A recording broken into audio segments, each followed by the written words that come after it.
Good evening, and welcome to the Council Advisory Committee CAC meeting of the 8th of November 2021. This meeting is being held in chambers, and we are observing COVID-19 protocols. You will note that members of council are seated in their carrels. Members of council are encouraged to wear their masks when not speaking. Members of staff and citizens are spaced around the room to ensure 6 feet separation. Citizens must remain in their seat unless departing the chamber or rising to speak, and must wear their mask at all times while in the chamber. The meeting is being live streamed on Facebook Live, and the most up-to-date meeting package is on Town of Kentville website. The public may send questions directly to the recording secretary's email at jwest@kentville.ca. Prior to beginning the meeting, I'm pleased to share with our citizens that Councillor Paula Huntley was elected to the NSFM Town Caucus as a member at large during the NSFM conference and caucus meeting last week. Congratulations, Councillor Huntley. And I would also like to recognize a special guest in our audience this evening, former Councillor Lynn Pulsford. Thank you for joining us this evening. This meeting is called to order. Have all of the councillors received and reviewed their meeting package? Does any member of council have information pertaining to a matter before this council which has not been publicly circulated? Oh, that's a little freaky. As the Council Advisory Committee, CAC, we will vote as committee to either send business forward to the council meeting for ratification, return to staff for further information or review, or defeat the recommendation. I will remind members of council that we should continue to be mindful of our decision-making wheel to make balanced and respectful decisions while adhering to our code of conduct. This council, through policy, has adopted Robert's rules as our rules of order, our parliamentary procedure, and as the chair of the meeting, it is my responsibility to use those orders to ensure we get the business of the town done. We will be voting by electronic means for all votes except administrative. Our queuing system is active this evening, and if you wish to speak on a matter, please select the call button. A green light will illuminate on your microphone. You will be called upon in order. Once you have the floor, the mic light will illuminate red. Please speak clearly into the microphone. The Facebook Live camera is in the corner at the back of the chamber. Are there any conflict of interest issues we should be aware of before this meeting commences? Yes, Mayor Snow, item 6A. Oh, sorry, your light, yeah, I see your light came on, but, okay, go ahead. Thank you. I think you forgot to do roll call too, right? No, that's Oh, okay. Item 6A. Okay, thank you. So, Councillor Zabian, you will be asked to step down from your chair to a seat in the gallery when the matter on old business item 6A comes before council, and you may return to your place when the matter is completed. CEO Trope, could you please take the roll call? Mayor Snow, I'm pleased to tell you that all of council is present and accounted for this evening, so you have quorum. Thank you very much. CAO, we have been provided with a proposed agenda. Do you have anything to add or delete? I have no further changes this evening. Thank you. Are there any further additions or deletions? If I could have a motion to accept. Councillor York, thank you. And a seconder. Councillor Huntley, thank you. All those in favor? Those opposed? The motion is carried. Thank you. You have before you the minutes of the October 12th, 2021 CAC meeting distributed for approval. If there are no changes, the minutes are approved as distributed. If there are changes, the recording secretary will annotate the minutes in red, and the annotated minutes will be added to the electronic meeting file as approved. No changes? All right, we're golden on that one. Moving right along. Thank you. And we have one presentation this evening, and I'm very pleased to introduce Omar Bimji from Quest. Omar, you can take the podium, and I'm not sure, is there a presentation? Sure, come on.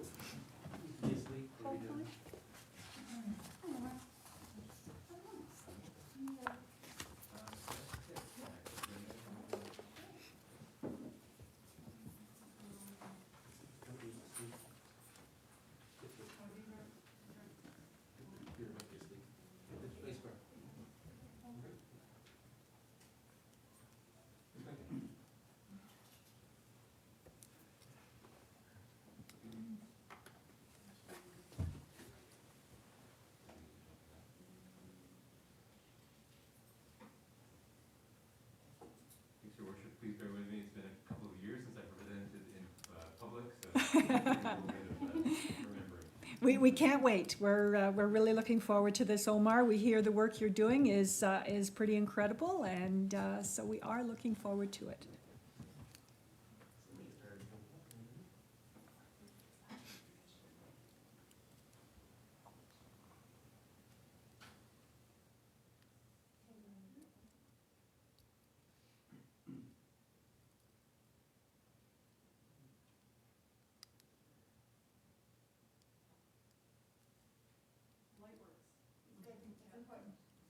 There we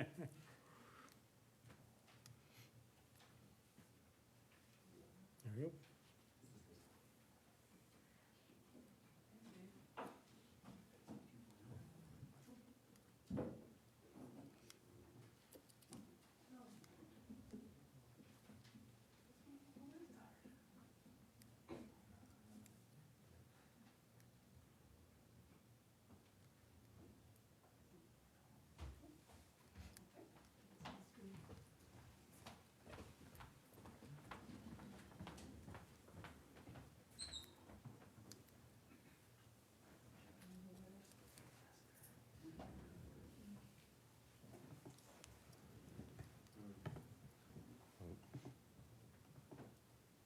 There we go. Pardon for the delay. Thanks for your patience. Your worship, councillors. My name is Omar Bimji. I work for an organization called Quest, Quality Urban Energy Systems of Tomorrow, although we don't really use the long version. And I'm here to talk to you about a project that I'm working on and that the town of Kentville is participating in called the Building Energy Roadmap.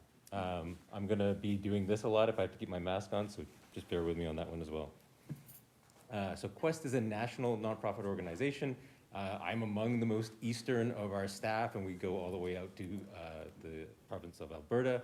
And we work on community energy issues across Canada. We try to create the conditions necessary for individual communities to achieve their parts of Canada's net zero emissions target and goal by informing, inspiring, and connecting decision makers, by empowering community champions and staff, by nurturing strategic partnerships between communities and between other members of the energy sector, and by facilitating connections and learning at various levels in the community energy space. Most of my work to this date has been on climate change. I was the town of Willfield's climate change mitigation coordinator, and I would always start my presentations with this slide, which tries to explain climate change in five easy steps. Number one, it's warming. We are currently at about 1 degree above pre-industrial levels in terms of global average temperature. Number two, it's us. We have pretty much incontrovertible evidence that human beings and human activities are responsible for most of the changes to our climate that we're experiencing now and will continue to do so in the future. Number three, we're sure 97% thereabout of scientists in the world have consensus, if they work on climate or related issues, that global warming is a result of human activities. That sort of relates back to number two.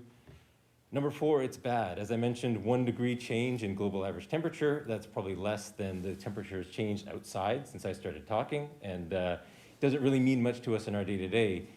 The scientific consensus and evidence suggests that on the track that we're on, we're looking at about 5 degrees temperature change in average global temperature by the year 2100.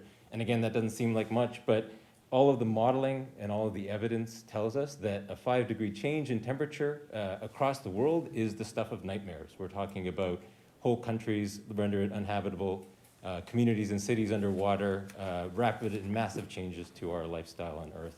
And so if we can avoid that, which we're getting to with number 5, that would be great. Number 5 is we can fix it. The path ahead of us is certainly not easy. It's like nothing that the human race has ever undertaken, but the science tells us that if we change a lot of the systems and activities and institutions that we rely on, we can in fact avert the very worst catastrophes associated with global warming in our lifetime and leave a better life and world for our children. And the great thing, one of the very few great things about global warming is that if you don't worry or really think too much about all of that, a lot of the strategies that are being put forward these days to try to avert warming of the Earth's temperature, to try to address greenhouse gas emissions and work towards a more sustainable world, have other great benefits as well. They can generate energy independence, making communities more capable of sort of taking ownership of and control over their own energy. They allow us to preserve our natural environment. They ensure sustainability for a lot of the institutions and a lot of the things that we like to do. They have potential for incredible employment opportunities, especially in the green job sector. They will generate more livable communities, generate more renewable energy and more consistent and available energy, more clean water, better air, and the health of our young and our old and all members of our community. So there's a lot of things to like about the kind of solutions that we're talking about these days to fight global warming, even if you don't happen to be too worried about the eventuality of climate change. And I'm going to talk about a couple of these, relying on a project that I started with a couple of your staff about a year and a half ago when I was at the town of Wolfville, and then trending more into the project that I'm here to talk to you about today and getting a little bit more, hopefully not into the weeds, but giving you a sense of what it's going to entail. So in, I want to say about January of this year, the CAOs of all 4 communities in the region, so that's the municipality of County of Kings and the towns of Berwick, Kentville, and Wolfville, got together to sort of sign off on participating in a regional greenhouse gas emission reduction study. And the idea was that we would look at all the activities going on in the communities of the entire region. We'd identify the sources and the amounts of the emissions that were coming from all these activities, and we'd look for opportunities to reduce those emissions that provided immediate and best return on investment in terms of the impact that they would have, and hopefully trying to find some low-hanging fruit and things that could be done as we sort of got more serious about fighting climate change in the Annapolis Valley and the County of Kings. So you're going to probably get a consultant coming to you in the next 4 to 6 months with really big tables with lots of big numbers and a lot of complicated information about what has been found through this study and what is being proposed to be considered by the leadership of all 4 communities and by the community members themselves as what can be done. I'm going to skip a lot of that because I think we can, even as we get ready for a lot of the information to come and prepare to sort of digest it and consider it, start working on some, as I mentioned, lower hanging fruit and more easily done and more immediately beneficial activities, one of which I'm here to present you about today. Before I get into that though, just a really quick snapshot of the town of Kentville's corporate emissions. So that would be all of the greenhouse gas emissions given out by all the activities conducted by the town of corporate Kentville, or the county of Kentville as a corporate entity. It's probably easier to see as a pie chart. We've got all of the activities that you can imagine here, buildings and the energy use that goes into them, the vehicles that are used for construction, transportation, and the fleet itself. Streetlights, which are, interestingly, a really large part of the pie. Water treatment and wastewater treatment, and then disposal of our solid waste in the regional landfill. And I'm here to focus on, if you combine 2 parts of it, the really largest part of the pie, and that's the buildings that we use to heat and run all of the different kinds of power needful activities in the town's buildings here in town. So the second part of regional cooperation that I tried to get rolling and that we're still just sort of getting up and running now as we've brought a lot of different partners on board and got necessary funding contributions from the province and other folks that I'll talk about in a moment, is the Building Energy Roadmap. So again, we've got all 4 municipalities participating. There's a little star there because we're still sort of fine-tuning the participation and contributions of some of the communities involved. But the idea is to take that regional greenhouse gas emissions study and really reduce it down to a more manageable handful of entities. So measuring the energy use from all municipal and community buildings in the region. At last count, we've got about 63. And so that's all of the buildings that, for example, the town of Kentville owns and operates, but also the community centers, the fire halls, the libraries, the sort of community buildings that members of the community all across the region use on a really regular basis. And then the idea there is once we've measured the energy use from all these buildings, we can identify the ones that offer the most and greatest opportunity for energy savings through 3 simple sequential steps that are really easy for engineers to rattle off. I'm going to try to explain them quickly and hopefully do a good job of sort of explaining how this is all going to work. So the Building Energy Roadmap is going to take the first step of benchmarking all of those buildings I was talking about over the course of a year, or extrapolating back through the records we have.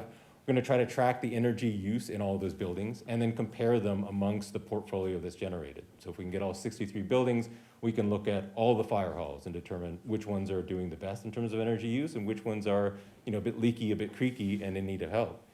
That helps at a very basic level of sort of identifying issues in operations and energy use, and can reduce operating costs pretty quickly without any real investments or energy, just by sort of knowing where to look and where to focus attention on basic operational pieces. But it also allows us, with that portfolio of 63 buildings, to identify the best practices, so the buildings that are in the best shape, but also the candidates that have the most sort of room for improvement.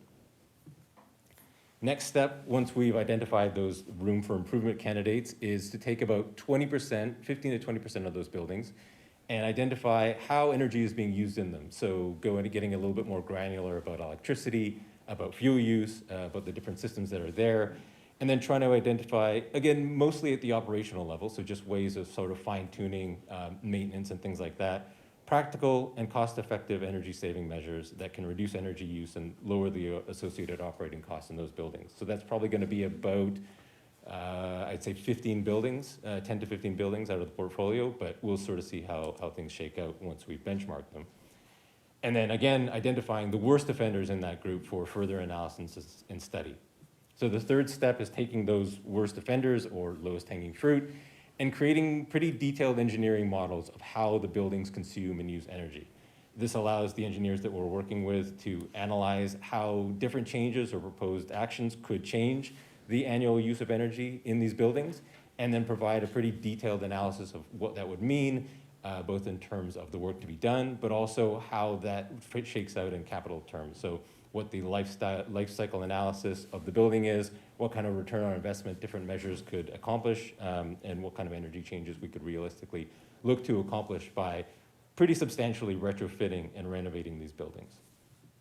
All of that is meant to be captured in a regional, but it'll be broken out by municipality, building energy roadmap. So an accurate and transparent implementation strategy that can be used by each of the communities to figure out how they're going to address the opportunities, the needs, and the findings that are outlined in the report.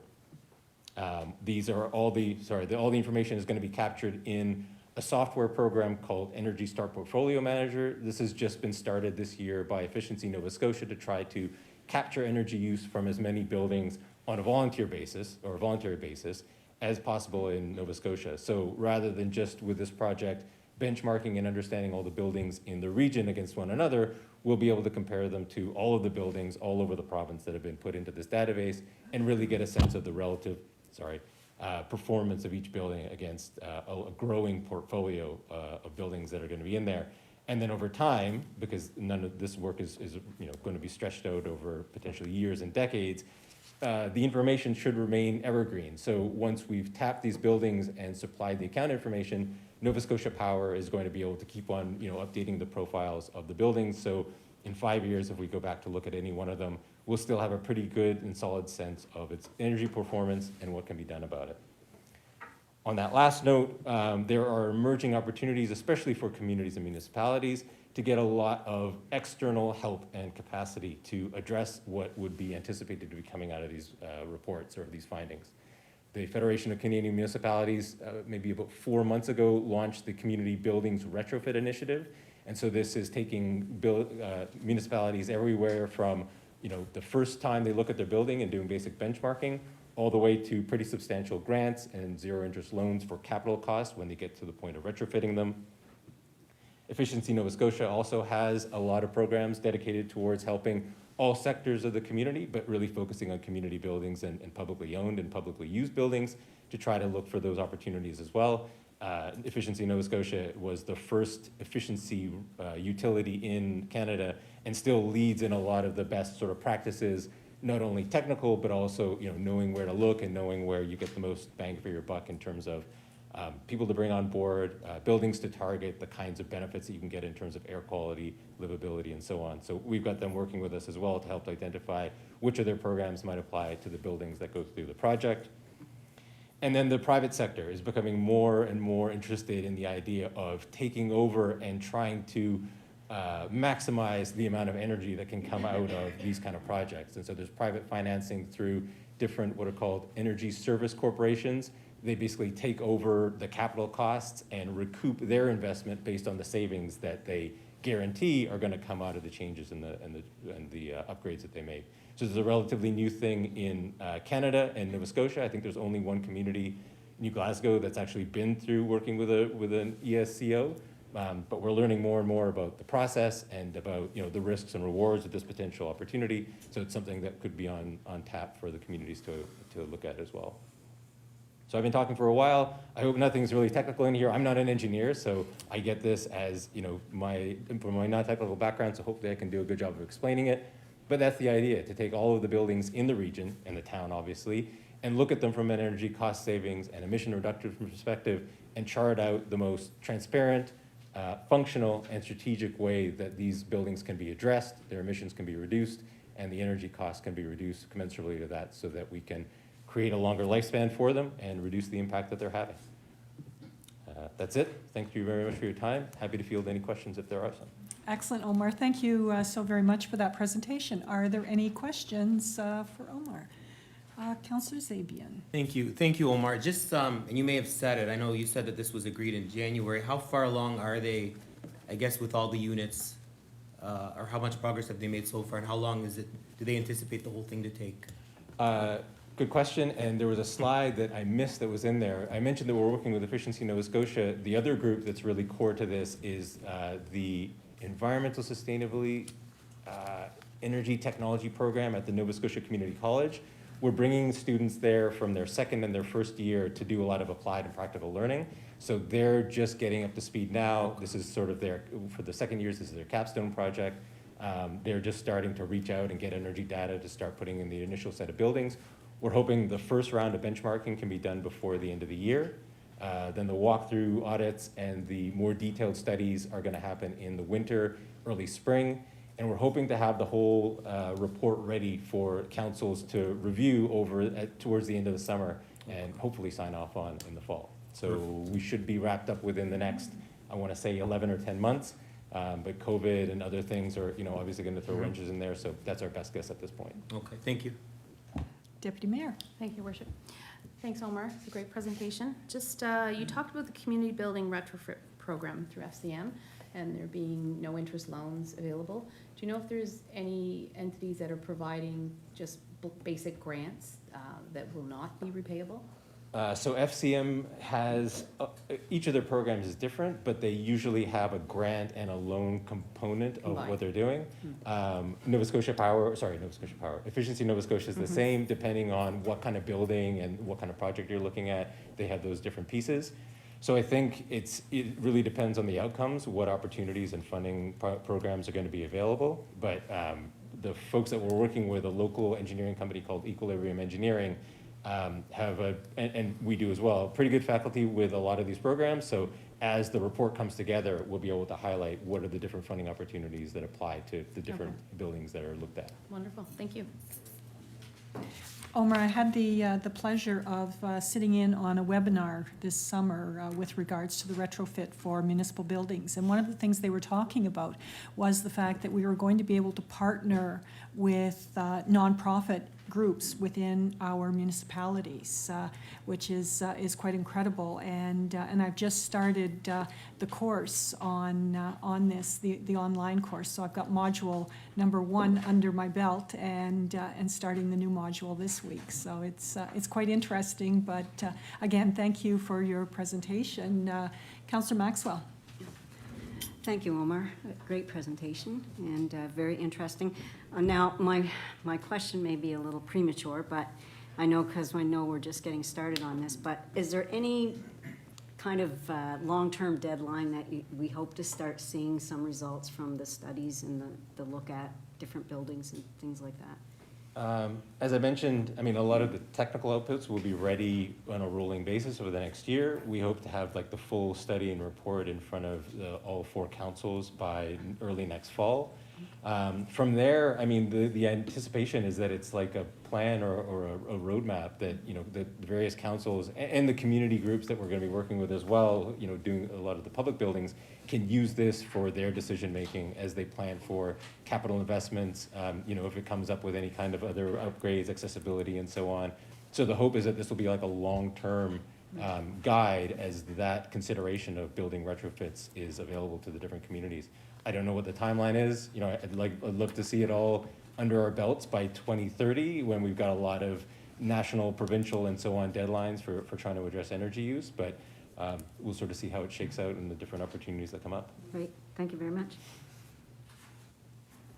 Are there any further questions? Councillor Huntley. Thank you, Omar. Down the road, when you talked about retrofitting buildings, do you know if there's going to be any electric vehicle components built into any of these, any charging stations, any plans for that? We'll be looking at them purely from an energy efficiency perspective. So unless, and I don't imagine there are any charging stations in there, those won't be within the purview of the study. But the work that is going to be done, we'll be looking at, in some cases, pretty substantial and electrification-related upgrades to the buildings. So there's definitely the potential, in fact, it would be, a lot more cost-effective to rope any kind of installations of EV chargers and so on into any of the planned work that came out of it. You'd be looking at upgrading panels, trying to determine how any wiring or things like that could be rerouted or installed if anything needed to be done in terms of major system changes. So those opportunities would be there, not only with the people on staff, but synergizing with the kind of projects that are being envisioned here. Excellent. Thank you very much, Omar. We look forward to seeing the report. Great, thanks very much for your time. All right, thank you. Thank you. Oh, sorry. Councillor York is, Sorry, Omar. Sorry? We're so close. Thank you for your presentation. I was wondering if the municipalities have had an opportunity to compare and contrast the reports they received. I know it was shocking, or surprising rather, to see streetlights in the town of Kemptville being 22% of our output. I'm just wondering if we have information available so that we can compare us to the other municipalities to see if there's something sort of uniquely askew in the town of Kemptville as compared to the other municipalities, something that we could work towards now if we automatically know that, ooh, that seems like a tricky area. I was just talking to Ms. West this morning. There is, I don't remember exactly what it's called, but there is a massive spreadsheet that has all of the data that the consultants put in to try to generate these reports. Great.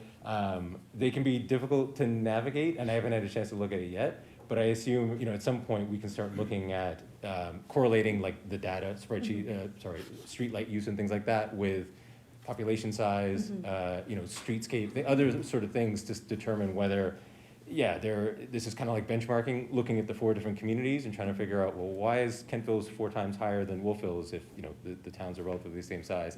That work can be done. It's a little heady, and so it's probably something we want to throw back to the consultants so they can really churn out more directed advice. But as I said, I haven't looked at the spreadsheet yet, and I don't know how accessible it's going to be. That's just my guess. Thank you. Can I speak to that? certainly. Short comment? Thank you, Omar. Omar, are you able to go back to your pie chart for the town? Sure. When we received the draft greenhouse gas emissions report, I've been liaising with the consultant to make sure that they get all the right data, and so that things are moving forward with this. So looking at the town's data, and every municipal unit has been doing this, it's a little bit like a mystery novel. Why is that so big? That shouldn't be so big. So for example, everyone's noticed that the streetlight section is quite big, and we've already retrofitted all of our streetlights, right, Dave? Sure. These are the conversations that, Dave, why is this so big? So this is because the benchmarking data is from 2016. You have to figure it all. Oh yeah, they weren't done in 2016. So that's going to be an easy win for us. It's going to look like that was done and we did a really good job, but it's already been done. So it's a little bit of figuring out some mysteries, and in terms of looking at our pie chart and our neighbor's pie chart to figure out, okay, so regional sewer, that's really high in Kings County. Well, that's because they do all the regional sewer. So figuring out who has what. So it's not a super clear, linear novel. It's very, there's lots of layers, and there's lots of things to think about. Sorry, I was dying to step in. That's really well said. Pardon? That's really well said. You get this tome of whether you're going to call it a spreadsheet or a novel, and then you sort of grind through it and unpack and ask the questions that sort of flesh out that picture, because the numbers, they only really tell a part of the story. So Omar, I hope you're taking notes on how engaged everyone is with what you've just told I us. So appreciate all the questions. I We'll- think we'll these are have you things I back. maybe should have covered a little bit more. I didn't want to get too deep, but yeah, really pleased that folks are appreciative of this and looking forward for sure to seeing the results and maybe coming back and sharing them with you. Yeah, and we only gave you 10 minutes tonight, so the next time you come, we'll give you a lot longer. Okay, maybe with more grilling questions to boot, we'll see.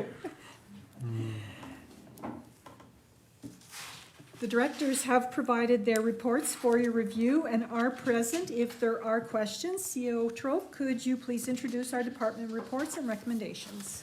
Thank you, Mayor Snow. And so we'll start off this evening, as we do at every session, with Director Kroll, who's going to be talking today about finance. And fresh off a trip to the dentist, so a real trooper being here this evening. The phrasing's starting to come out, so I feel like I can actually speak. But if I look a little cockeyed in the mouth, that's the reason why. And good evening to you all. It's my pleasure to be here tonight to present some information of a financial nature. Firstly, the finance report for the town operating fund for the month ended October 31st, 2021. We're looking at revenue side of the ledger. The benchmark, if everything was averaged evenly over the year, we'd be looking at 58% received or recorded, and the actual to date is 87.4%. I'm just going to go into some of the highlights very quickly. The province doubled up the municipal finance capacity grant, formerly called equalization grant. That gave us $167,900 extra, which we weren't expecting, and it came in just a week before the end of the month.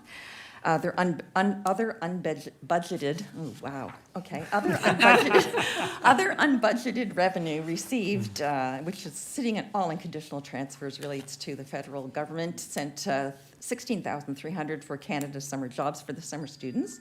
Efficiency Nova Scotia sent $9,000 for the LED light upgrade at the Kentville Police Services building, and the Department of Justice sent $7,400 for impaired driving funding.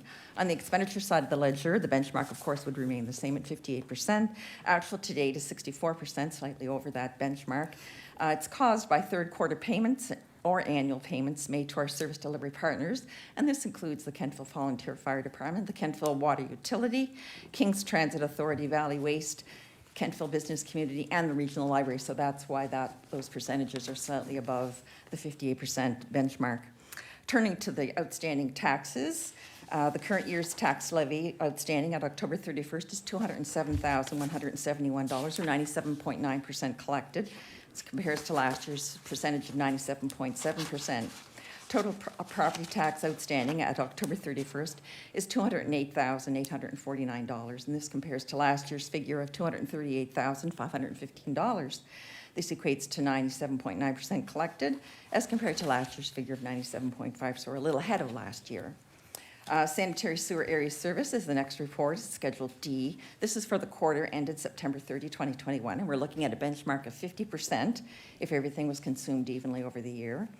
Revenue exceeds the target at 51.1%. The annual sewer charges are under the benchmark at 47.7%. One annual billing occurs in the fourth quarter. Permits exceed the benchmark at 77.5%.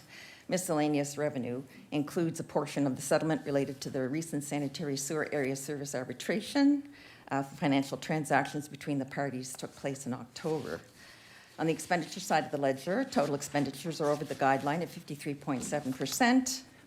Administration expenditures report 70.5%, as the budgeted deposit to the Sanitary Sewer Depreciation Reserve Fund occurred. Domestic sewer maintenance is below the benchmark, as well. Pumping stations exceeds the guideline due to the payment of annual insurance premiums, along with the cleaning of several lift stations. Fiscal Services reports at 97.1%, but mirrors the debt repayment schedule. At September 30, 2021, the Sanitary Sewer Area Service reports a current deficit position of $33,671. Schedules E and F relate to the Perpetual Investment Fund. We're looking at the Perpetual Fund at the end of September, totaling $13.5 million at cost, and you can see at the bottom of page 4 the cost and market values of each of our investment instruments. We're looking at September 30th, interest paid into the fund, $46,825. Dividends paid into the fund, $103,104. Capital losses are $8,185, and management fees totaled $18,579. We're looking at Schedules G, which is the capital investment plan for the year 2021-22. We're looking at the projects budgeted at $2.3 million, and at the date of writing, $792,864, or for 34.8% has been expended. And that includes my report from the Finance Department on the operating fund for the month ended October 31st. Excellent, thank you very much, Director. Are there any questions for the Director on this report? Deputy Mayor. Thank you, Your Worship. Deb, the Municipal Finance Capacity Grant, the equalization, the Right. duplicate of that. So does that go into, it just goes into our reserve to, Right. as extra funds coming in? I was just trying to get my Well, hand on that. right now, it is sitting in revenue. Okay. We are not permitted in the operating fund to post a surplus, so Right. our surplus will go into our reserve fund, operating reserve at the end of Okay. the year. At the end. I'm anticipating and I'm projecting that we'll have a surplus Yeah, at the end of yes. March, Okay. thanks to this. Yeah, absolutely. Okay, thank you. That's great.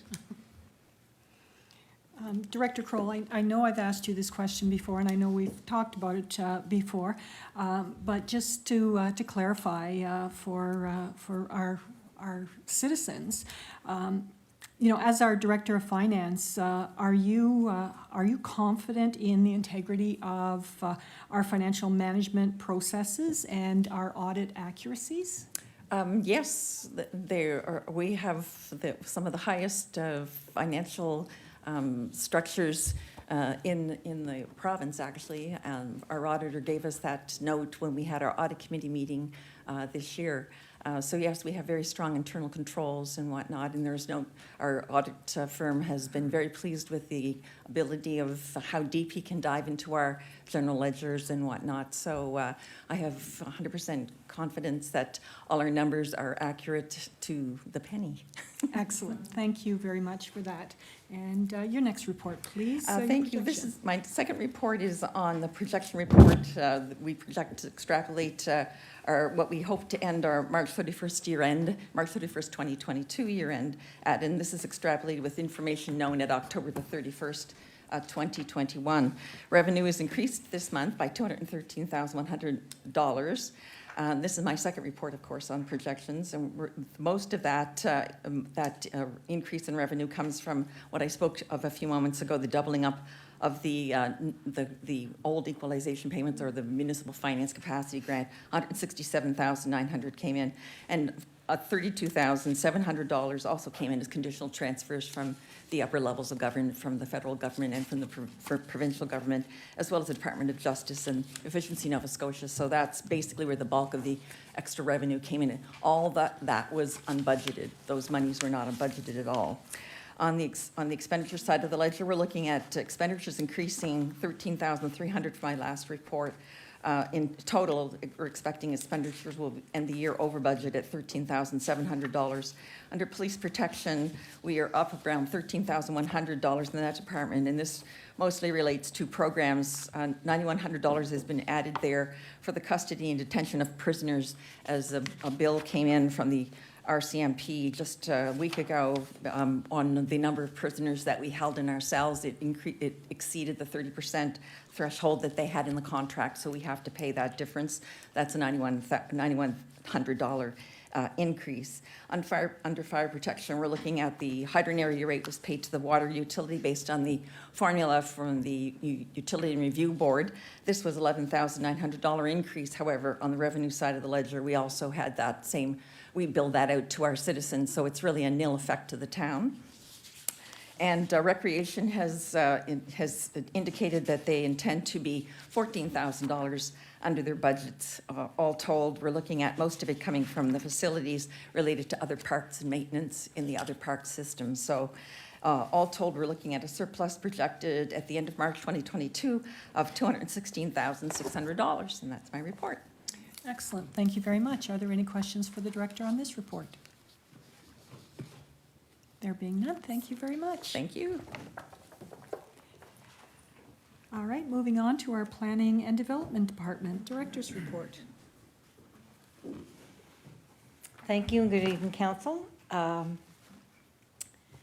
Which is, okay, for the month of October, we issued 10 building permits for a building valuation of 1.9 million, just slightly over $1.9 million, for a year total of $24.4 million of development within the town.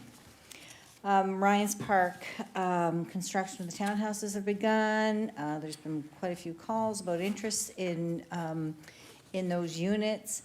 There's been some discussion with Encore with regards to the continuation in the building and permit issuance of the other 3 buildings that will be part of their development in the near future. As everybody can see, Miners Landing is on their 4th building, and they hope to have that completed and ready for rentals in the spring of 2022. The business park, we've got some survey work underway to hopefully complete the sale of all those lands within the business park by the end of, there'll be some discussion in camera tonight, I understand, for some additional, for some interest in the lands that are remaining, but certainly we hope to have those lands completed within the next few months. 2 site plans have been completed. The main one would be the Mee Road townhouse development for 49 units. Is the first phase of the development on that property. Part of the site plan approval was the requirement that the cul-de-sac would not be a thoroughfare. Obviously, a cul-de-sac isn't, but that we were going to require a cul-de-sac at the end of that development so that that multifamily element of that development will not go through the old established community of Hillside Crescent. And we have had several conversations with another developer for Chester Avenue property for, again, multifamily development and townhouse development. Seems to be a big push for townhouse development in Kentville, or at least lots of interest in it. And there's a number of conversations going on with different groups on other pieces of land that are just in the form of preliminary discussions and what people need to do and what we hope to have available to us to be able to give them additional information in terms of what they need to do. But lots of activity happening within the town. Excellent, thank you very much, Director. Councillor Zabian. Thank you, Director, gentlemen. Just to clarify what you said, I know Encore bought the former KCA land in the middle of 2018, so would be 3.5 years now. So they don't have all their permits done. It's still ongoing. No, they have, right, they have the permits for the What they've Ryan's started, Park. right? Yeah. But the other sides, there's nothing, no action yet, or the other units that they're, No, that Okay. wasn't, yeah. okay, thank you. Deputy Mayor. Thank you, Worship. Director, gentlemen, the Chester Avenue development, is that vacant land now? Is that, It's vacant land. it's vacant land now? Okay, great, thank you. Are there any further questions for the Director? All right, thank you, Director, gentlemen.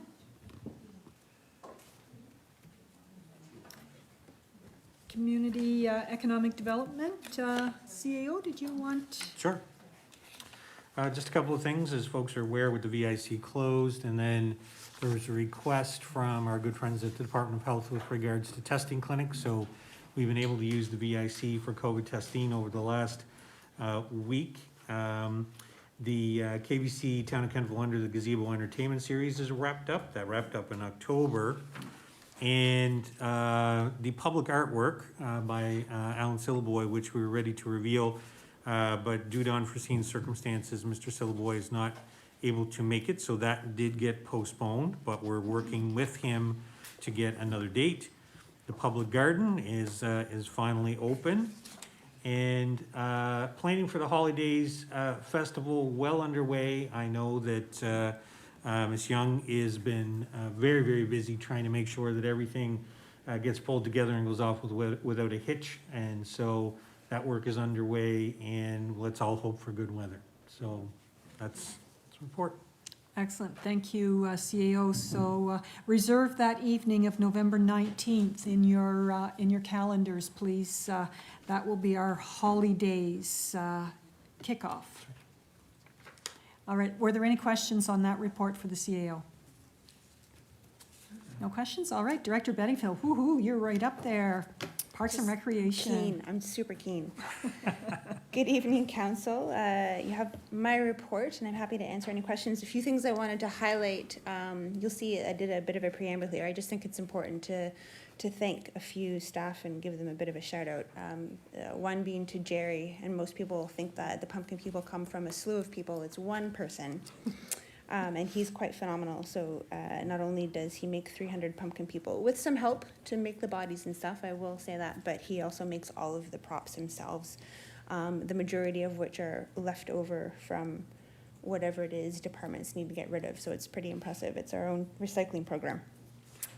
And then the other one was Ashley Alders for the amazing work that she did for the Harvest Fest this year. I would argue it's the best one yet, but we say that every year. But I think it was just really nice to have everybody out and about in the community and see everybody's smiling faces. I did want to point out that, recreation staff, everyone in our department has been working their tail off to respond to the ever-changing COVID requirements. And it has meant a lot of adjustment and a lot of pivoting and all those words that we like to use. And every single staff within our department has done a great job. So I wanted to just give a shout out to them. Quickly under facilities, we've been doing a lot of green space maintenance. So you'll see the Miners Marsh, for example, getting a little haircut. The Gorge, the Ravine is next on the list. But I also wanted to point out that the Kenful Ravine underwent some seed collecting lately in partnership with Acadia University. So there is a woolly adelgid. I'm looking at Jen for pronunciation. Thank you. I get so nervous with that word. That is at risk of wiping out all of our hemlocks, and the hemlocks in the ravine are some of the oldest in Atlantic Canada, so it would be quite devastating. So the seeds have been collected and they've been sent to a national seed vault. I didn't know that existed, so that's also great news. And with the intent that I think it's a matter of when, not if, our hemlocks get destroyed, then we have the ability to replant so that multiple generations from now they'll be able to enjoy our ravine again. So there is work happening in terms of ways to save the hemlock, but there's nothing definitive, and it's quite sad actually. Under programs and operations, it's a little bit like our department took pumpkin lattes and just took and ran with it, because everything is pumpkin, as you can see. Pumpkin, pumpkin, pumpkin, a lot of hunts, a lot of really fun stuff for the community. One new program that was introduced that had nothing to do with pumpkins, actually, was Nature for Newcomers, which happened on the 23rd. So this is in partnership with the YMCA Center for Immigrant Programs. We're really excited to partner with them and make sure that everyone feels welcome, especially those folks who are new to Canada as well. Council related, the Green Infrastructure Grant, the contract has officially been signed, so we're going to be getting a lot of money lately, which is really great. I can tell you that department heads and other staff met today to start to put things into action. We're quite excited about that. That leads into the accessibility plan. Our first meeting with the new official committee of council is going to take place on November 12th, so this Friday. We're quite excited for that. In the meantime, department heads and other staff have also met today to talk about that and what is the responsibility of town hall to move those things forward and then be able to bring that to the committee. And then the regional recreation facility, the leadership group continues to meet. There will be communication coming out about that, thanks to Jennifer, who's been representing our town on the communication side of it. We're just moving into the community consultation, so you'll be seeing some press releases and some ways to engage through that work. So that's great. Save the date. There's a whole bunch of stuff coming up there, including, as was mentioned, the lighting parade. What's it called? Holidays. Oh my gosh. Which is really exciting. Santa has a new route to go through the community this year, and an extra safe seat this year with a back on it, so he won't even fall off. So it's a big year in Kentville. We're quite excited not to lose him, and that's my report. Thank you very much. Are there any questions for the director, Councillor York? If it's all right, I do have two. We'll see how the first one goes. Are there any saving, like hemlock saving programs across the country that we can apply to? Or I know there are some, with some beetles, you can sort of like make a trap tree and the Yeah. disease will go to one tree. Are there any programs in place that we could apply for? So it's a good question. Jen's saying yes. There is a difference between the beetle and the adelgid. Okay, The beetle's a whole other thing. Funny Okay. story. great, another plague. Yeah.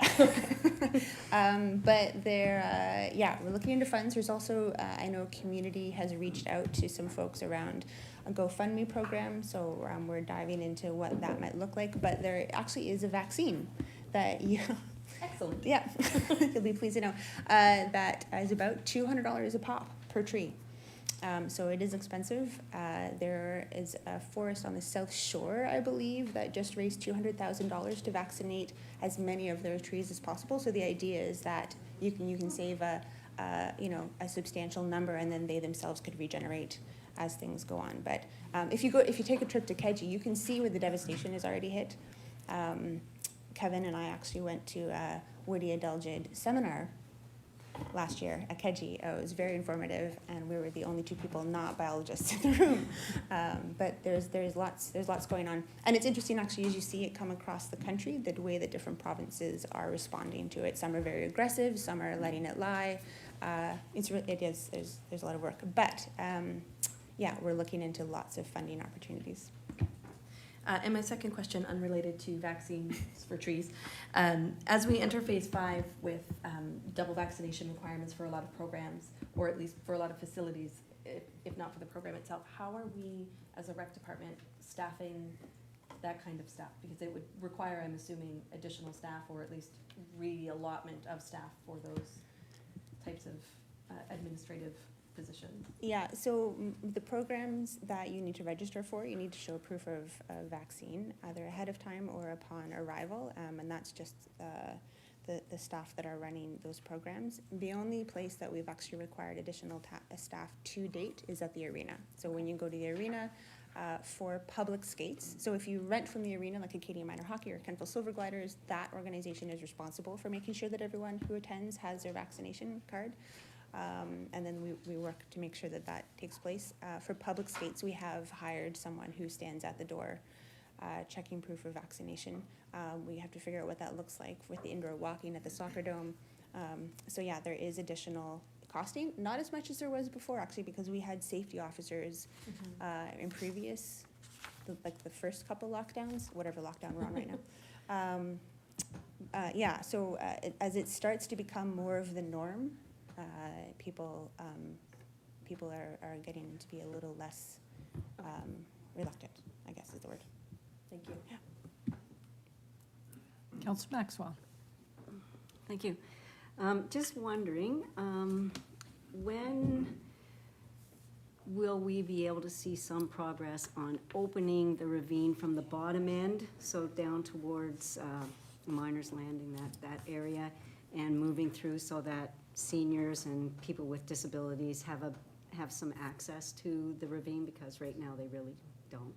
It's not Unless you good. go up through the research station. Yes. Yeah, absolutely. And that's a hard climb there for many seniors, and certainly not accessible for disabilities. No, and also the research station has closed the washrooms up there, so it makes it even more awkward. We're working with Acadia right now and some students to be able to do some planning. One of the things that we're really conscious of is that we have taken over through an easement management of a federal piece of land. And when that happened, there was no Indigenous consultation. So we're backtracking a little bit and just going forward in good faith, and making sure that the right people are at the table as we have conversations. It does mean that things are a little bit more complex, but ultimately I believe it means that it'll be a better and more harmonious situation, and one that hopefully will lead to a community having discussions around reconciliation. Okay, so no projection of when that bottom part might No, we do have money in the capital budget this year for a plan, so that's where we're at right now, Okay. is to get engineering drawings. But again, that needs to make sure that the right people are at the table for that Exactly. to move Okay. forward on. But yeah, it's still very much on the radar, very much a priority, including, I would argue, a public washroom. Great. Thank you very much. Thank you. Is there anything further for the director? Thank you very much. Thank you.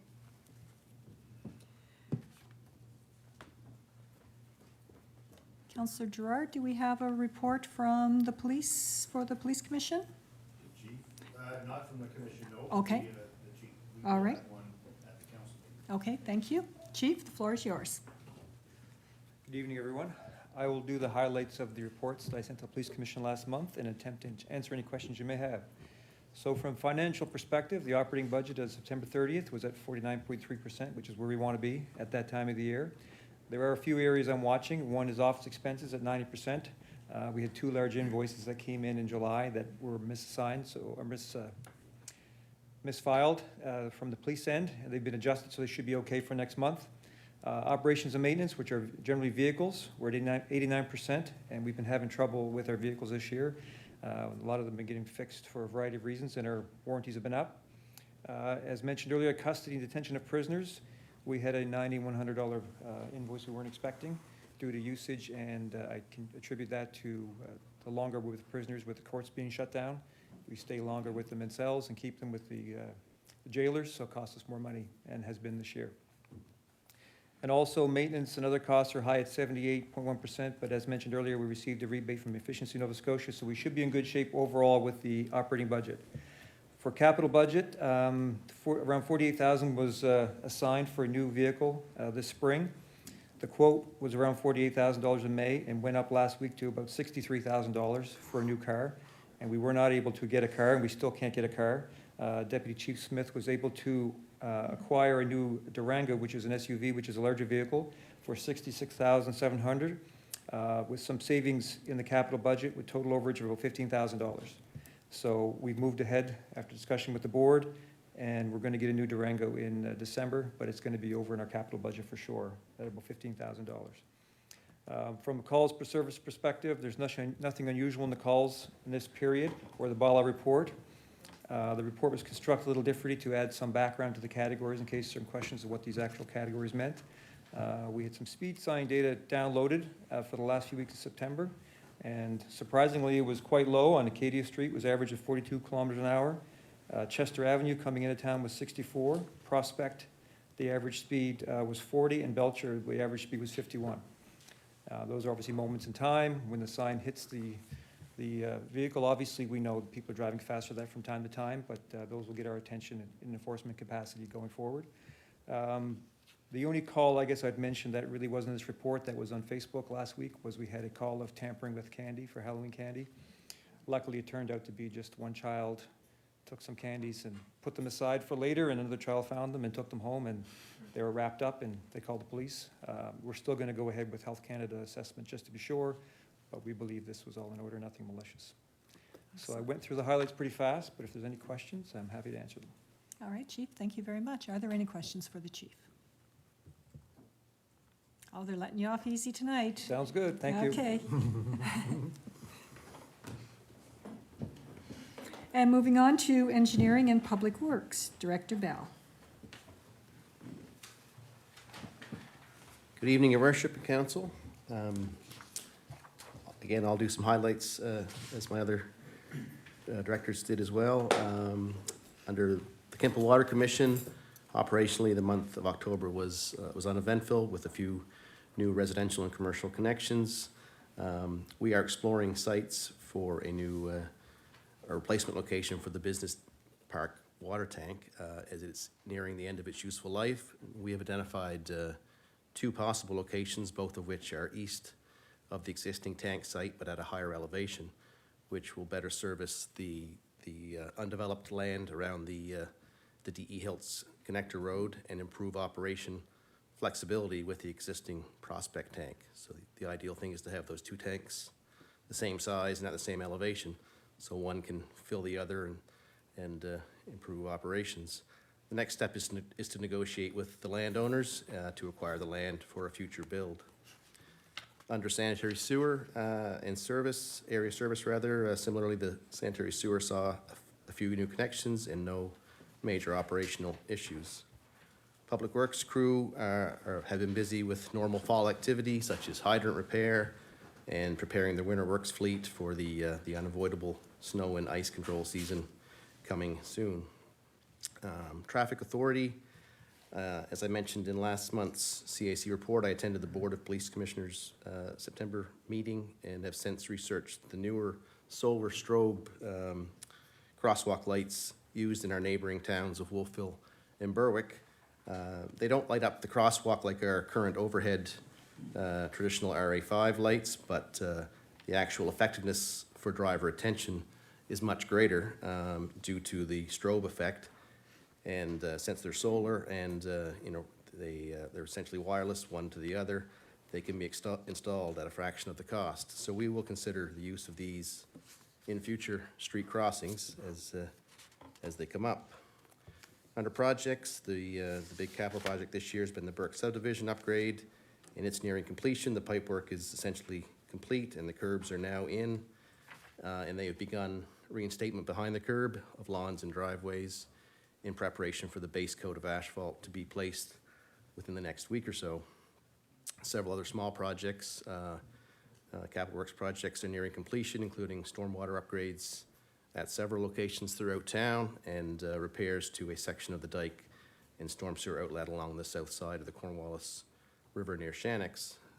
I mentioned before the Centennial Arena will be receiving a new sewer lateral in the coming days, possibly as soon as this week even, to replace the aging and often troublesome sewer pumping station, eliminating the dependency on both pumps and power. So there will be a minor traffic interruption on that end of Webster Street down past the arena on the corner where River Street comes out. There'll be probably some stop and go traffic there for a couple days while they get through the intersection. And the last item is the former wooden railway bridge. It's an update that was converted to a pedestrian bridge a number of years ago, connecting the Meadowview area with the Kentville Trail system that was destroyed by fire. Is getting closer to seeing its replacement. This is an insured asset of the town and will be replaced with a low-maintenance precast bridge later this fall. And that is my report for the month of October. Excellent, thank you, Director. Are there any questions for Director Bell? Councillor Maxwell. Thank you. Director Bell, I'm going to talk to you as the Traffic Authority. Sure. Many of us have received communication from a citizen up on Carmen Drive, and I think it's Carmen Drive. And what they're wondering is that the intersection between Duncan Avenue and Carmen Drive, that intersection, there's a lot of shrubs and the tree is getting larger and so on, and so the stop sign there is not visible during a portion, of the year, basically probably summer. And the concern is that we're not doing any maintenance on that corner, and so there's a concern with kids and bicycles and scooters and things like that, and kids aren't always aware, and so we may get some issues going on. And I guess the main question is, Duncan Avenue in Maine is getting attention from the town of Kentville as far as cleaning up and making sure sight lines are visible and everything, but Duncan Avenue and Carmen Drive is not getting any cleaning. So I'm kind of wondering why we're doing one sight line in one area and no sight lines in the other area. So if you could answer that, I would I can really try. happy. Sure, I can try. I think both CAO Troke and Director gentlemen have had conversations with the homeowner, and it is in what we consider our vision triangle area that we have sort of the right to keep maintained and cut down to keep that vision safe. Certainly not just a stop sign, but even to be able to see past into the intersection. So I know there was some correspondence that I don't think personally saw back and forth, but we will follow up on that Okay. with the homeowner and can have it, hopefully have that addressed soon. Great, thank you very much. Thank you. Councillor Huntley. Thank you. Hi, Dave. Hi. Just a couple questions. One, has there been any decision about lighting for the bridge yet? No decision, no. I've had conversations with the province, with the bridge engineer that was the project manager for that multi-year project, and he's told us, you know, as it's their bridge and there was no, I thought there was a proposal early on to have the bridge lit, and he told me that wasn't the case, that there never was a consideration for lighting. And I said, well, what can we add? He said, you can do things, you know, off the bridge on your sort of approaches, your town property, but nothing on the bridge. We can't add lights to the bridge. So I've had conversations with both local electricians and the company.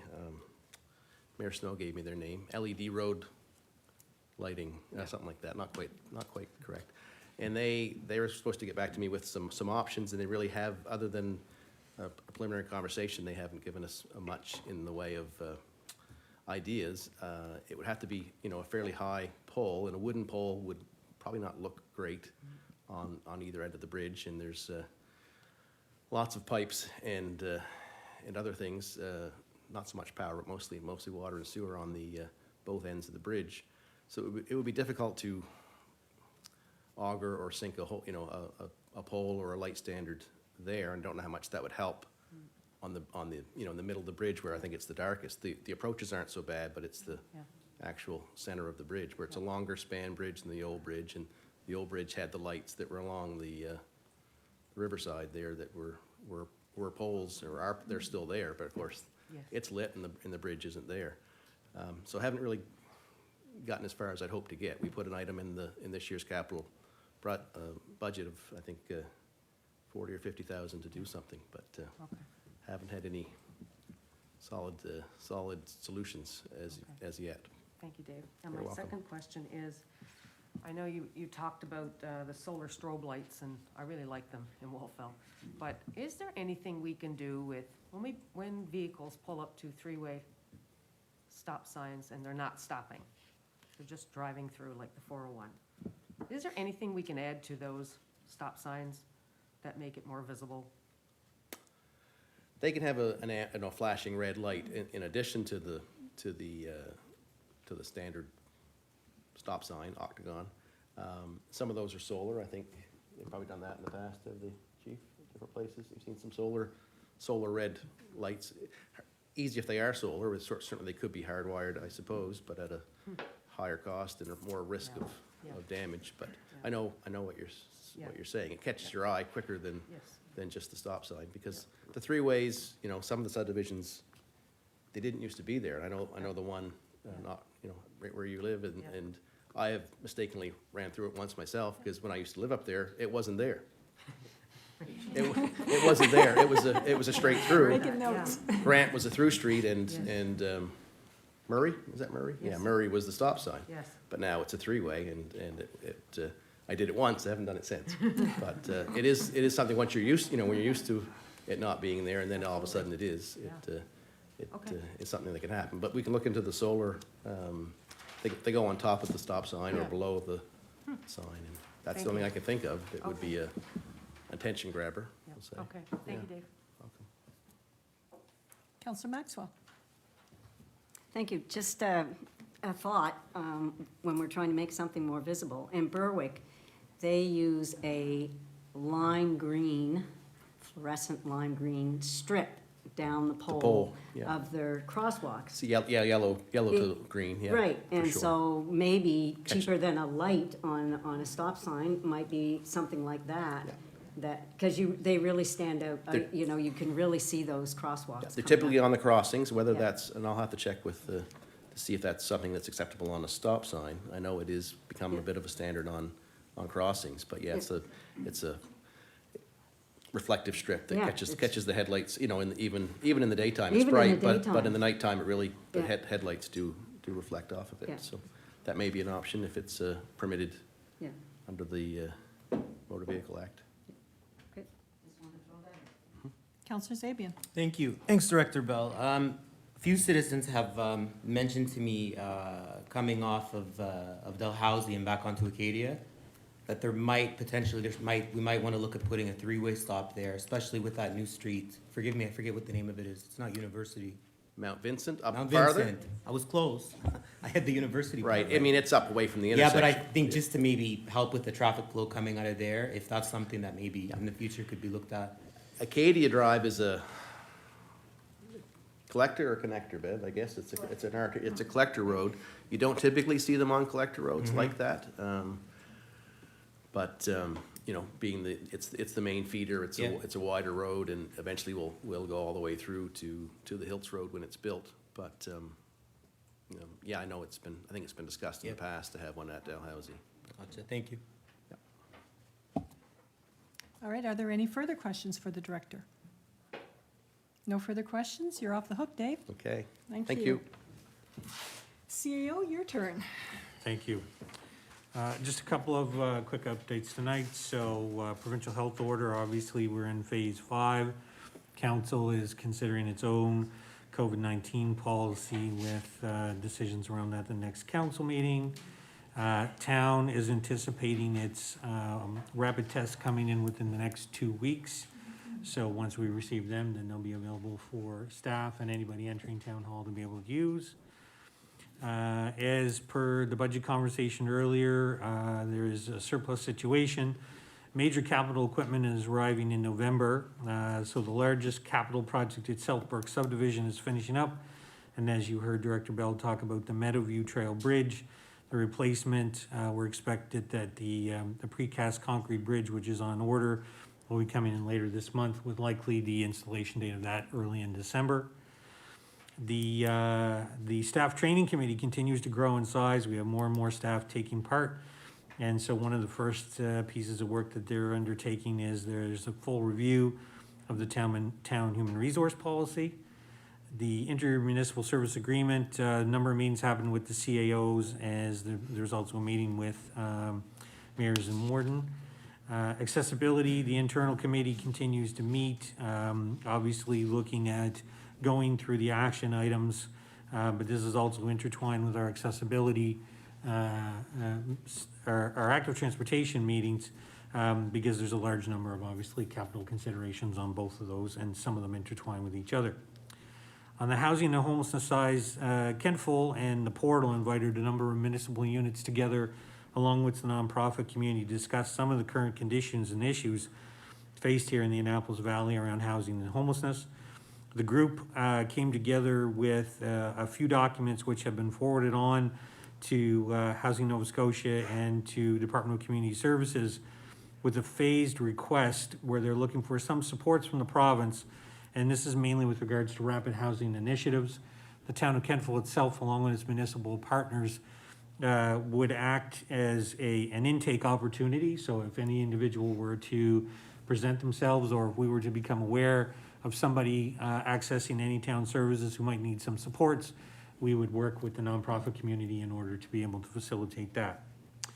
Mentoring Plus, the CAOs from New Glasgow, Truro, and Kentville met with Mr. Michaels to discuss not just the current state, but future considerations of Mentoring Plus. Basically, we're in a situation where the next 2 to 3 years, there's a plan that effectively Mr. Michaels is putting in place to take the initial stages. And of course, because of some starts and stops because of COVID, they're kind of back up on their feet again, as we had a presentation at council at our last session. And so there's an opportunity there to look at how the three communities will not just work together, but share information and collect data. And then a number of meetings, which I've listed there, and so that's my submission this evening. Excellent. Thank you very much, CEO. And there's a question from Councillor Zabian. Thank you, CEO Troke. I've mentioned this a couple of times before in the last year, and I struggle with this a little bit. It's our policy G70 in 4.22. It's pretty clear that we're supposed to have the agendas provided to council 5 days in advance of meetings. And in my year, I think maybe once or twice we got them on a Thursday. We normally don't get them until late Friday. And I like to have a little more time to absorb before the meeting Monday night. So I'm just wondering, and I know I've asked you this before, I've emailed you, and I'm just wondering, what we can do to get that Wednesday as per the policy, or what problems are arising that we're not able, what's causing, I guess, that there is such a delay? Sure. So first of all, for council meetings themselves, this is not to, often I don't receive packages from the councilors until typically on Thursday. So then an opportunity to review them and obviously if there's any changes. When it comes to committee, typically our folks are receiving a lot of requests actually often even from council right up until. So if our staff have an opportunity to put their packages together, kind of uninterrupted as much as possible earlier in the week, then there's no question we can get them there earlier. But part of our challenge is that, you know, over and above, not just the regular work, there seems to be, as we get closer to committee meetings, a lot more activity and requests from council. So I'm not ducking, because I agree, we can get them to you earlier.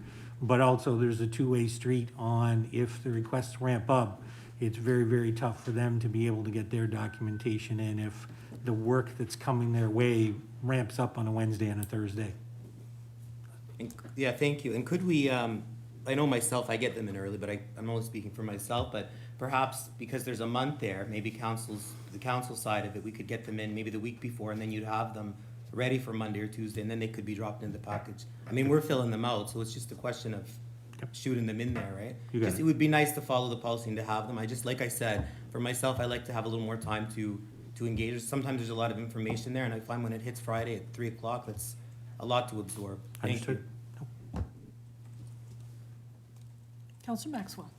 Thank you. CAO, did you say that our vaccination policy would be coming at our council meeting in November? Basically, we're in a situation where council would need to make a decision that they're fully adopting it. So it's essentially, it's a decision of council. And so I believe feedback was sought with regards to the council. And so it would require council's vote to either fully accept or if they're going to make any modifications to it. Would that be at our November council meeting? That would be in council's purview if they wish to adopt it at that point or if they wish to make any changes. It will be on the agenda, will it? That's my question.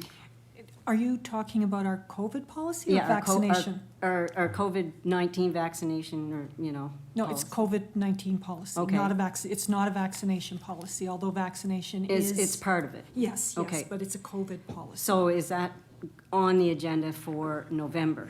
That's the intent. That's the intent, okay. Because I think it's very important that we get this done.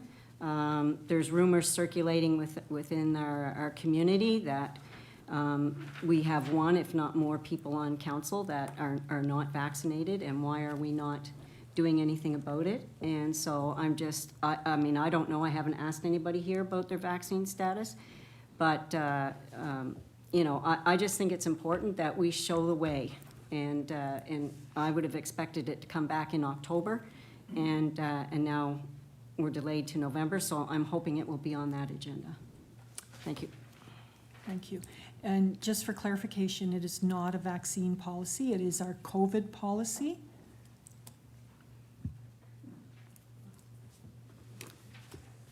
All right, are there any further questions for the CAO and his report? All right, we've received all of the reports from staff. I would accept a motion to accept the staff reports as presented. Councillor York, thank you.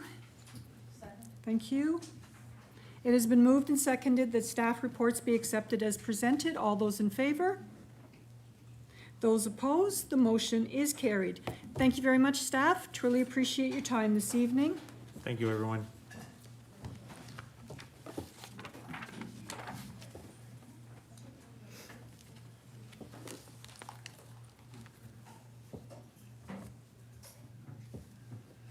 All right, moving on to our business arising from the minutes.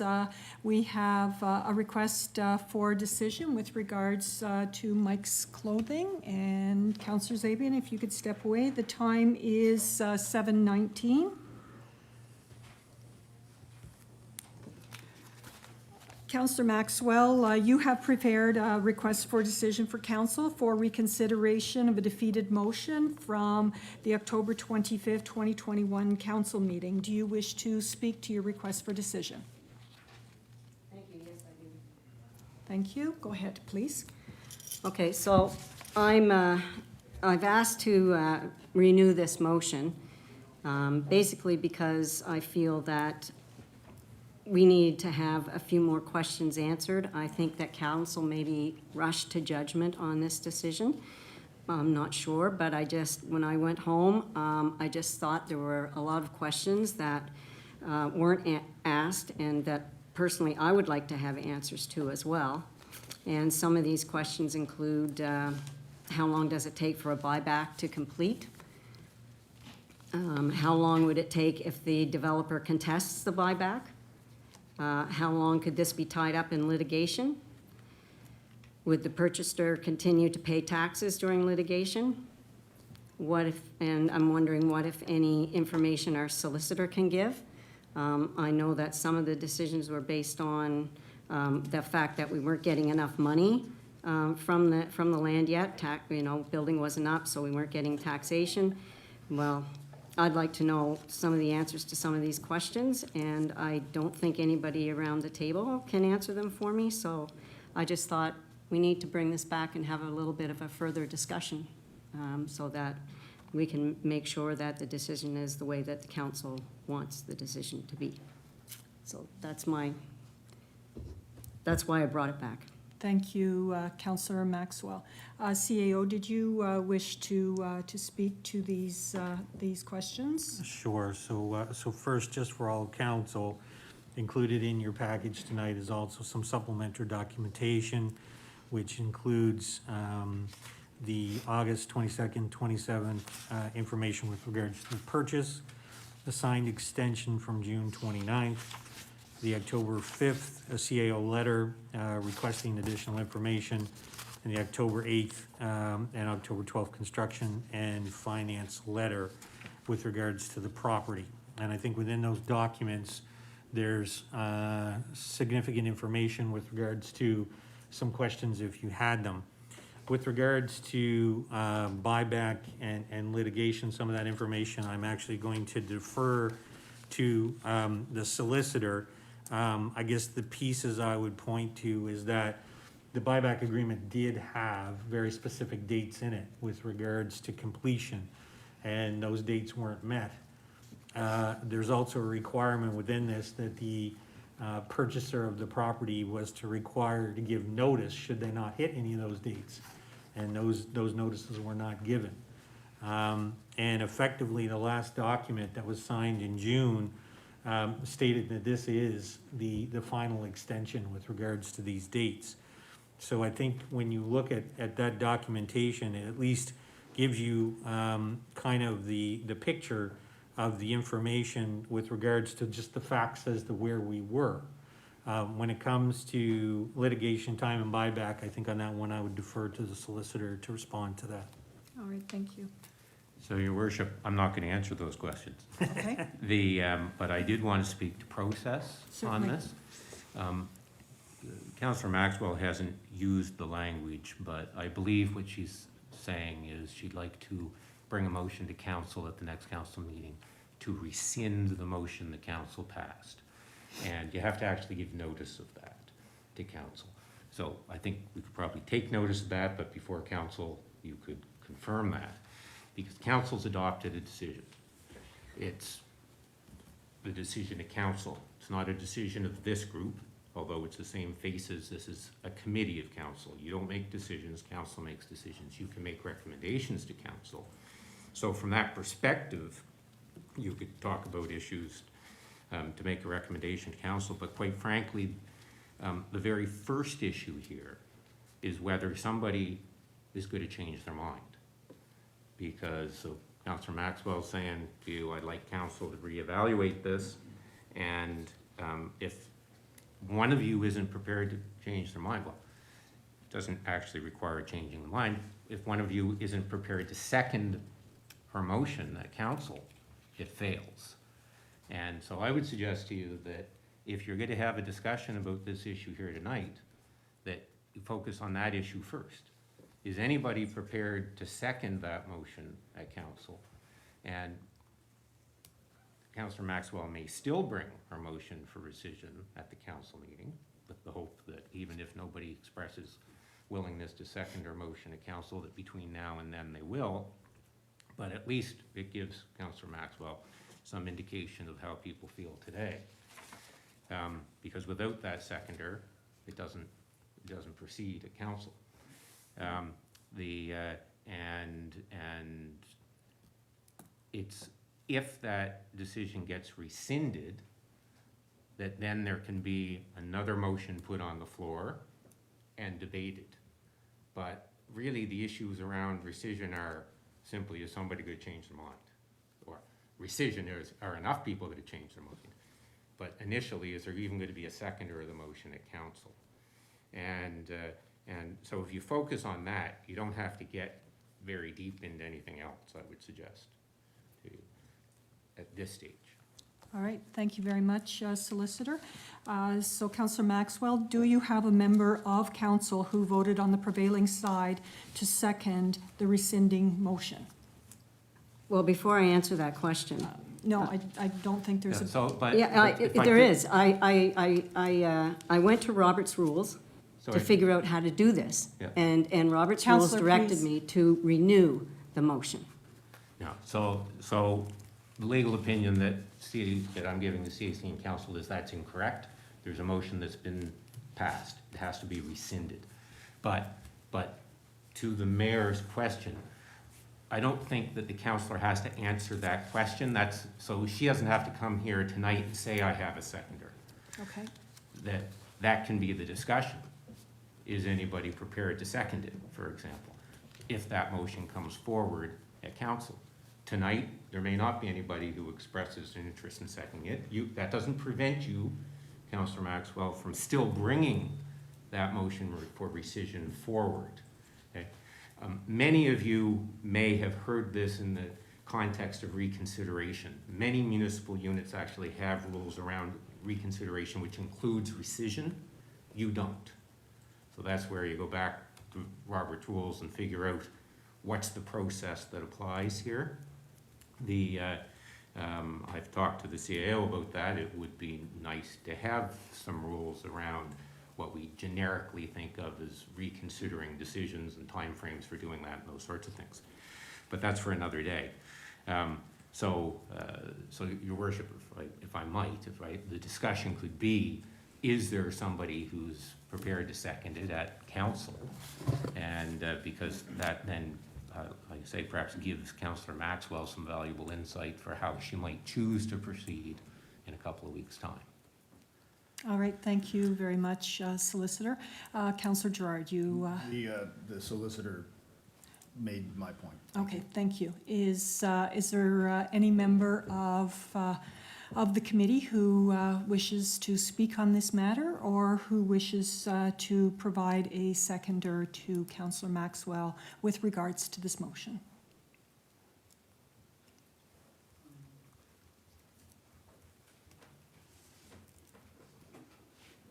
All right, thank you very much, Solicitor, and we will move on to our next agenda item. Before we do that. Councillor Maxwell? Yes, Go ahead. Thank you. Before we do that, I just have a few things that I. Oh, you touched something here, sorry. Okay, sorry. Before we do that, I just have a few things that I would like to say, because I know that bringing back a rescinded motion or renewing a motion is not, it's not a great thing to do, especially when a decision has been made, and I realize that bringing it back could be quite a divisive move, and I understand that. But I just felt the need to look at it again, and that's fine if council doesn't want to support me, and that's fine on that. But I just want to say that this issue has caused me great stress. And this is not the first time an issue has affected me this strongly over my 5 years. As a matter of fact, and I want every one of you to know this, and people at home, every time I come to a council meeting, I am triggered by stress. This has been the case for all of my 5 years, trying to serve the people of Kentville. And I can handle a lot of stress. Teaching co-ed high school phys ed, for one thing, is not an easy task, especially when you're 5'3" and you're talking to 6-foot boys. And coaching at the high school level also is stressful, especially when you're taking your team into a couple of provincial championships, which I've done.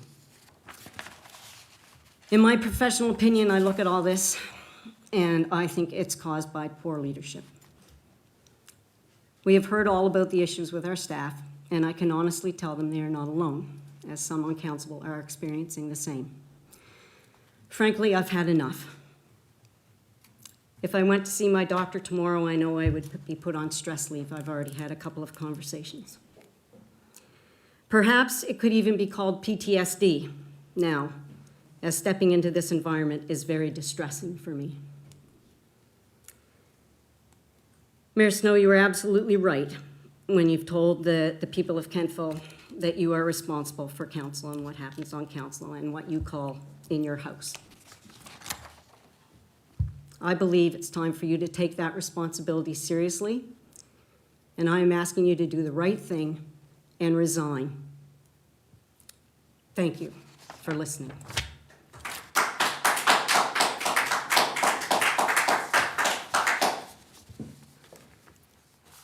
Thank you, Councillor Maxwell, for providing your point of view on the matter, but it really is not germane to the question before this council.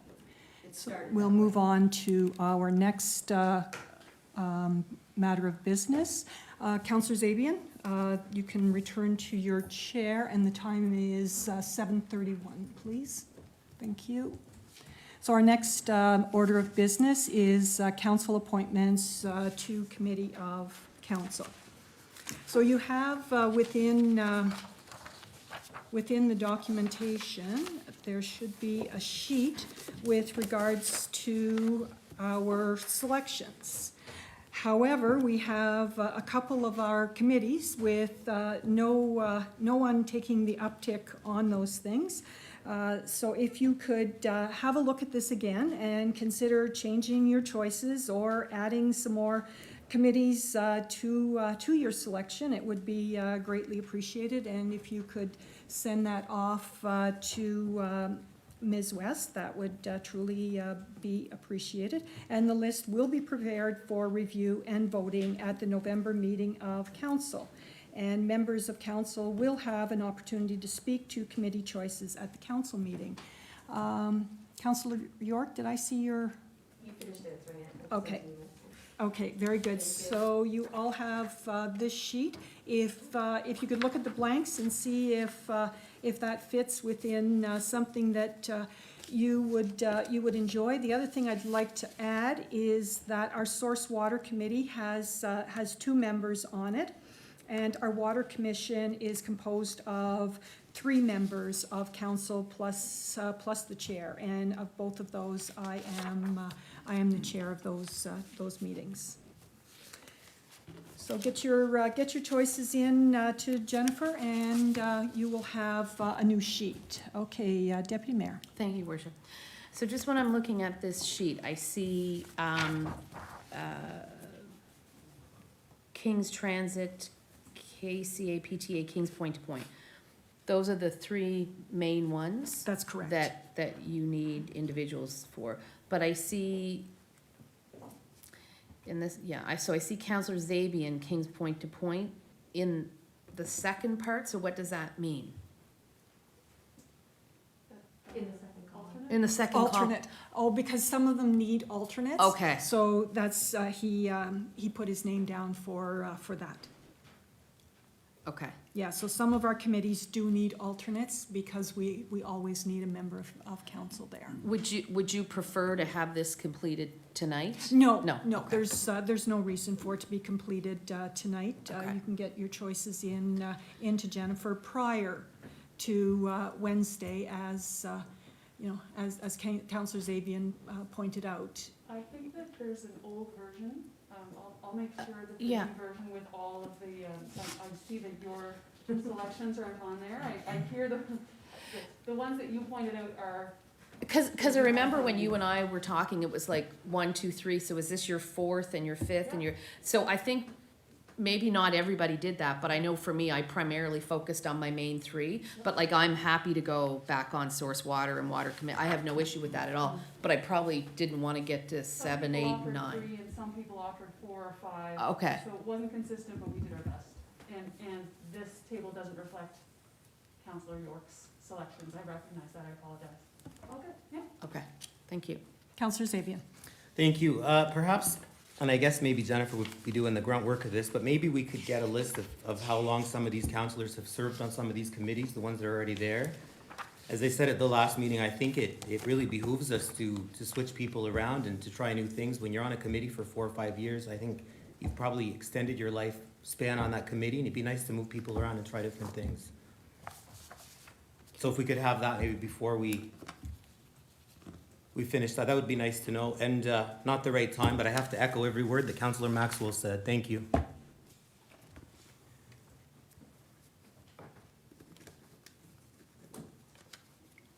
You do realize you have declared a conflict. Conflict of what? Asking you to step down? Conflict of That's not a interest. conflict. She spoke the truth. This council is not able Councillor to- Zabian, you this do not council have is the not floor. able to function because of the way that you lead us. So I Council- have to commend her for speaking up. It's Motion to long recess. overdue. Thank you. Thank you. Of course you would do that. Clear the audience, please.